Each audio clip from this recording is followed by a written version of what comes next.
What is up, collective? What is going on? Um, I believe that it's been what, like a day or two? Yeah, it's been like a day, something like that, since I last caught up with y'all and shit, right? Okay, well, I'm back. Welcome to my channel. My name is Adam Raw. Like, comment, share, subscribe. Take what resonate, leave what don't. If it don't pertain to you, leave where it's at. It's all good, baby. We ain't gotta fake the front to fit in, right?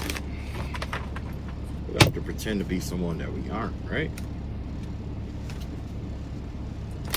Okay, so today I'm gonna tell you this story, okay? I want to tell you two stories, so I'll see how long this first story takes. A lot of people want to know what this spiritual warfare is and what is really going on with it. I know a lot of you guys, it's like there's somebody's trying to intervene or intercede between twin flames at this time, right? If that's happening to you, raise your hand, right? Raise your hand, all right. So, I did some research yesterday. I'm gonna tell you what happened. So, of course, I was going through some spiritual attacks or whatever, like always. That ain't shit, no. So, the last time, like, my third eye opened up this time, though, right? And what I saw was, it was like I want to say it was like a demon or incubus or succubus spirit, and it has 6 arms. Okay, it has 6 arms. It was a female with 6 arms, right? So I'm like, what the fuck? What the fuck could that be? You know what I'm saying? I didn't know if it was incubus, succubus, fairy, whatever the fuck it was. It could have been anything. But what I did was I did some research on it, and it led me to this story. Okay, so the way that this story goes is that in Buddhism, at least especially in Chinese Buddhism, I believe, there was this god called Sakura. Okay, Sakura, and the gods were having like a feast or whatever, right? So I guess these demigods decided to attend, and they got them really, really drunk, right? After they got them really drunk, they kicked them off the mountain, right? Sound familiar, right? Same thing with the fight between Michael and Satan, right? Lucifer, getting cast out from heaven, right? Okay. So after that, they said something about a tree. They noticed that there was a tree in the mountains or in heaven, and they found another tree. Like the demigods, they know of this special tree that was I'll put it like this. After they got kicked down, they found this tree, and it reminded them of a similar tree that was in the heavens, but it was, different, right? So once again, that mirrors Christianity, where you have the tree of life and the tree of knowledge, okay, wisdom, okay. Also, it gave me the vibe of the tree of life, which is what? The with the Sephiroth, right? Kabbalah, right? So I'm assuming that the tree that the demigods found after they've fallen off the mountain was the Kilopath. And in the Kilopath, the tree of the Kilopath, or the left-handed path, more than likely it was to split things into dualities. Okay. That's why when you see like draconian orders or Luciferian churches, it has it has like 2 crosses or 2 circles intersecting with each other, called the infinity symbol. While you see a dragon with 2 heads. Same thing with Masonry. That certain sect has dragon with 2 heads, or a bird with 2 heads, one looking left and one looking right. Yeah. Well, basically, that's what it stands for, the kilopath. Whether I call it the kilopath, it may not be the right, translation, but that's what I call it, right? And basically, it is the tree of death, the tree of, the underworld's tree. Okay. So, after that, those demigods got so pissed off and upset, they started climbing up the mountain. Okay, ready for war. Okay, so as they're climbing up the mountain, just before they went to war with Sakra and the other 32 gods, which makes the number 33 gods, right? Jesus died at 33, remember? I believe he was 33 when he died. No, he was 32. He was 32 when he died, that's right. But 33 has to do with divine teaching, I believe. It has to do with the divine teacher, So anyway, long story short, these groups have been going back and forth to war. The gods and the demigods have been going back and forth to, in war against each other, So then there was one day the demigods was having them like a meeting, and the leader had a daughter, and this daughter, it was time for her to pick a husband, and everybody, she said that she was told she could pick anybody who was at the meeting, that, you know what I'm saying, she could, pick them and wed them, right? So what she did was she went and she picked out Sakra, because Sakra was in disguise at the meeting spying, and she pointed him out and said, I want to marry this guy. So Sakra of the light and this woman, I forgot her name, is of the dark, the demigods, like, what we consider demons. Okay, so they end up getting married. Okay, and that right there is, it bridged the left-hand path with the right-handed path. Okay, in the tree of life, we see this as the Bina, because between the tree, one of the bridges that connect the column of mercy with the column of I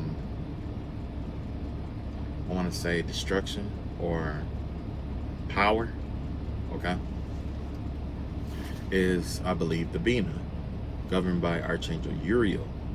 Okay, the invisible bridge or visible connection to the two. Okay, their love connection was designed to be where it was like, it was a true testament of unconditional love, is what it was designed to do. And when the demons had problems, they would bring it to her, and she would convey it to Sakra, the leader of the gods, and he would take the problem to the gods. They'll come up with a solution, and that's how it worked, right? Now you see where the yin yang thing comes from, right? Everything isn't separate. There's no light and dark. I mean, there's no light or dark. There's light and dark. Both of them are gradients of light. I mean, are gradients of, of light, of hue, brightness, So, I brought that up to bring this message up, okay? And no, just because they got married, it didn't stop the wars from happening. The wars continue to wage on. It's just that Sakra and the wife, which was the demon, they would convey back and forth, And that gives me the vibe of what happened with God and Lucifer. Because with God and Lucifer, it was like, although they were natural enemies, right? it's like there were times in the Bible where they came together. Okay, they still conveyed to one another. Nah, I'm not saying that they were married, but I am saying that they conveyed to one another. You know, it wasn't always about like warfare. Sometimes they would just come to the table, talk, and that whatever they talked about, and that's that, right? So, okay, I said all of that because the spiritual warfare that we're going through right now, especially in terms of like the twin flame journey, it reminded me a lot about that. That's the reason why I brought it up, because you have what we call the karmic, which is the, I ain't gonna, keep it simple, I'm gonna say that's the demonic aspect, because this individual is a lesson to you, and this person has these inferior traits. Ideally, like when we think karmic, we always think like this evil person or whatever. That's not the case. Not everybody is evil. Okay, it's just an aspect of your life that you've outgrown. Okay, or somebody who's trying to keep you in a place you no longer, that you've grown from. Okay, now there are some that are toxic, very toxic. There are some that are demonic. Okay, there are some who are obsessed. But at one point, you are someone else's karmic. Okay, you are someone else's karma. Someone else could be your karma. You see what I'm saying? See how that works? Everything intertwined. Okay, so the vibe that I was getting was like, okay, so this is what's really going on with the twin flame journey. There's aspects of demonic entities. I mean, or there's like these, yeah, I'm gonna have to just call them demonic so you understand where I'm coming from. There's these demonic entities or energies connected to a person that wants to commingle with your light. Okay, and what it'll do is it'll bridge together heaven and hell, basically, in a sense. But the one thing that I don't get about that,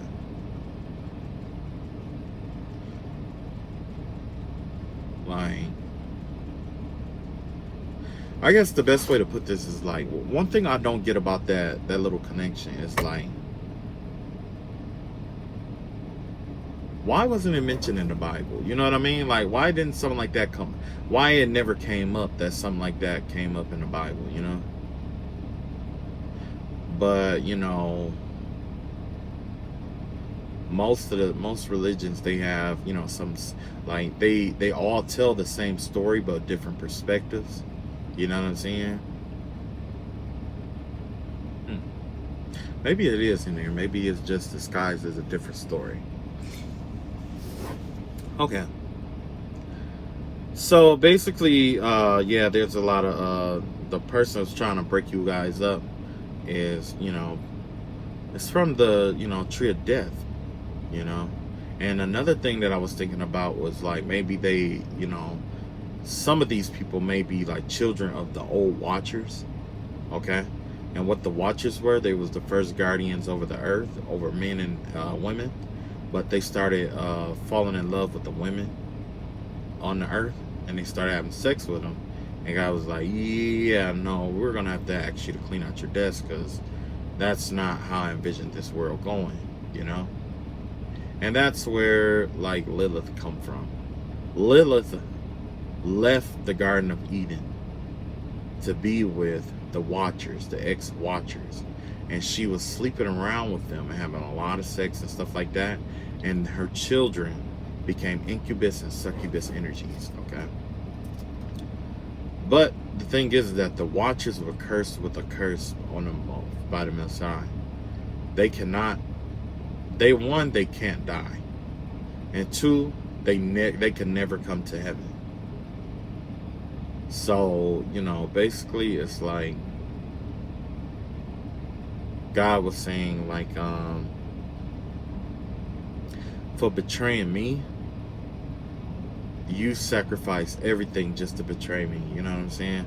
Like, probably sacrifice their wings, their divinity, their, you know what I'm saying, everything. But they didn't really realize how hard they were being hit until they started having children. Now that they had children with animals and women, and you know what I'm saying, now that they had children, it was like, well, I want my child to, be judged accordingly, or they have to be judged accordingly, right? And God was like, yeah, about that. No. Anyone who is of your bloodline trait won't be making it to heaven. Like, you cannot, you can't come here either. Okay. And it's all because, how they chose to like overthrow and try to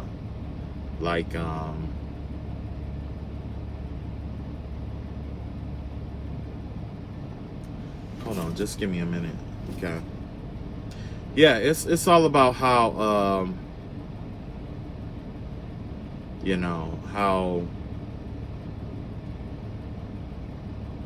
how it was done. It's all about the how sometimes.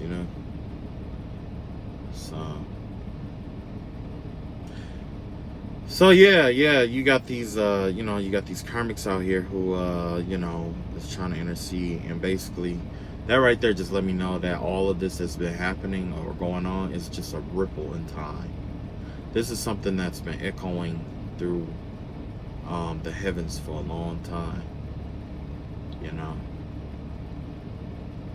and now that it's rippling and echoing through the heavens, it's like the anointed, those who are anointed, or those of the light are attacked.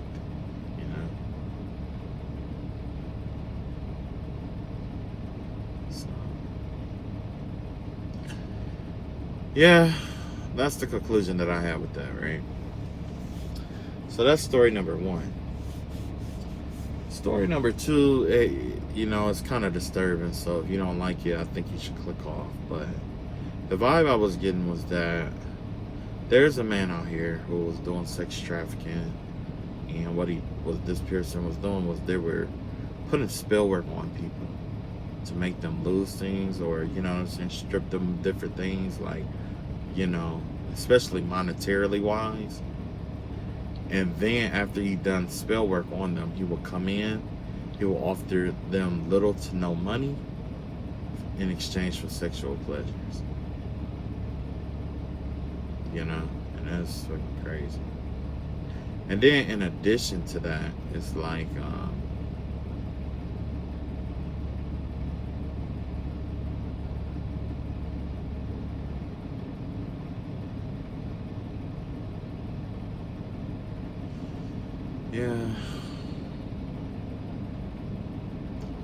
it's like this man, he was like raping children, he was like selling them and stuff like that, and he married into this family, and when he married in, he had to, I guess he had to get involved in the family business too, right? Probably to get in there, he probably had to be initiated, and it could have involved the murder. Okay. So after this person got in there, and he's got this money, and he was sleeping with whoever the crime boss's niece or daughter was. He was sleeping with her. They was having sex and stuff, and she ended up giving him something.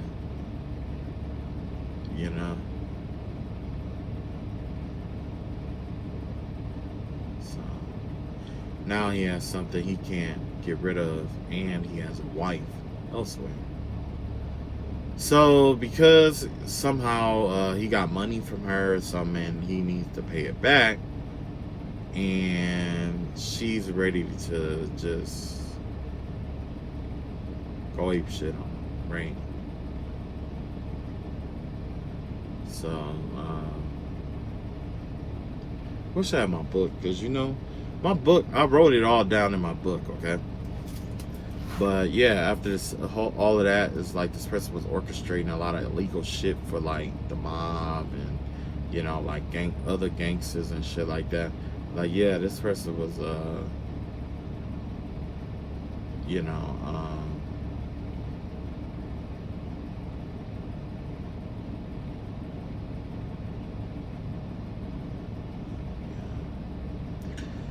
anyway, I'm really tired. I'm gonna be honest with you. I'm really tired today. So if I doze out, sorry. Anyway, this person they tricked a lot of people into having sex, a lot of kids and stuff like that. Like, you know, especially kids or vulnerable people. They will wait for this person to lose money or be in a desperate situation for money. And then they, you know, just kind of like come in and, you know,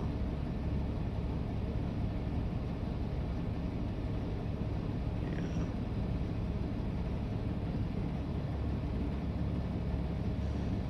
So now that these kids were like, you know, like let's say less than 18 years old, right? And they see like $200-300, they like shit, that's a lot of fucking money, you know?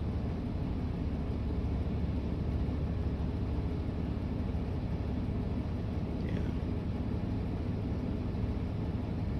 It was a lot of fucking money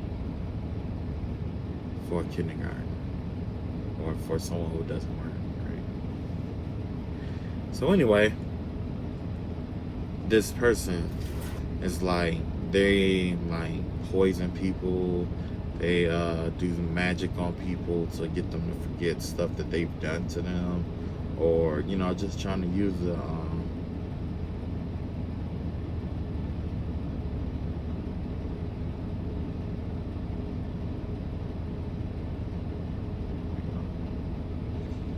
so where did I leave off? Okay, so I had a feeling that this person was working at a school.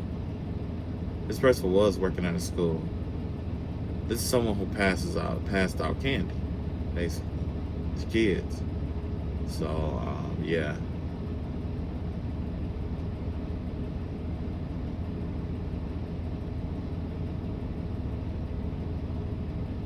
Yeah. Not only that, this person, they try to recruit people into their sex ring by using, you know, magic and poisons or, you know, like pills and stuff like that. And on top of that,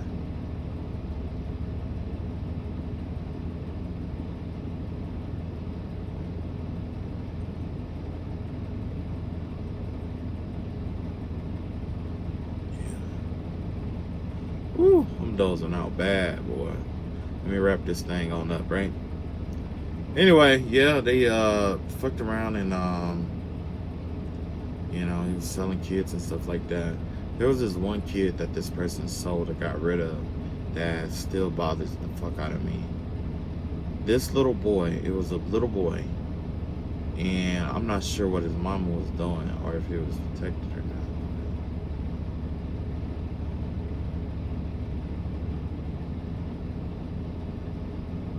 Yeah. So, you know, he's married. He got wife, kids, all that. All that. And this person is getting ready to lose on everything. Everything he worked so hard for. You know. But this person is definitely ungrateful. Because it was like, you know, this person was getting away with murder with a lot of shit. And it just wasn't enough, apparently, you know. Anyway, I'm not going to pull any cards tonight. I just wanted to post my, you know, what I thought was important. Alright, so I love you all. Protect yourselves for Halloween. You know, keep hedges of you know, pray. If you guys ever get a chance, pray the novenas of you know, whatever angel you feel called to do it for. And don't do it just once, do it multiple times. After that, you know, just stay on guard, because like I said, it's the Harvester's Moon. Halloween is coming up. Okay, it's a lot of spell work that's gonna get done. Okay, I love y'all all, and honestly, I thank you guys for coming to chill out with me. You know, because it'd be boring as shit all fucking day. You know, but I love y'all all. I'm working on a project, and once it's done, then I'm gonna let you guys know. That way you guys can check me out and see, you know, exactly what I do. You know. Alright. Peace.